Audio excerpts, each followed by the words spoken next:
আসসালামু আলাইকুম গাইস, সবাই কেমন আছেন? আশা করি সবাই ভালোই আছেন। আমিও ভালোই আছি। আজকে মার বাসায় গিয়েছিলাম, একটু ছাদে উঠেছি বিকালে। বিকালে এত ভালো লেগেছে, ঠান্ডা ঠান্ডা বাতাসের মাঝখানে দেখি গাছে কিছু ফল হয়েছে। ভালোই লাগে যখন নিজস্ব গাছে কখন কিছু ফল হয়। আমাদের এই আমড়া গাছে প্রচুর আমরা খেয়েছি। মানে গাছটা ছোট, লেকিন অনেক অনেক আমড়া দেয়। আমাদের 2 জাতের আমড়া।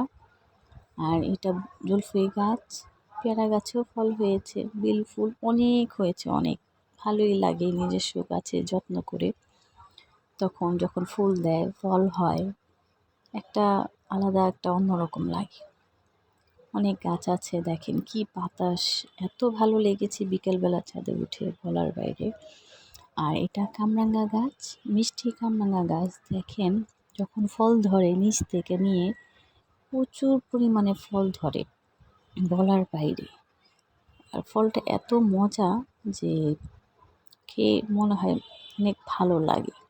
আমাদের 2 জাতের কামরাঙ্গা গাছ আছে, একটা টক আর মিষ্টি। এটা আম গাছ, বড় জাতের আম হয়। আর ওটা বেদানা গাছ, ফুল গাছ আছে ওখানে, বেদানাও ভালোই ধরে, ভালোই লাগে নিজস্ব।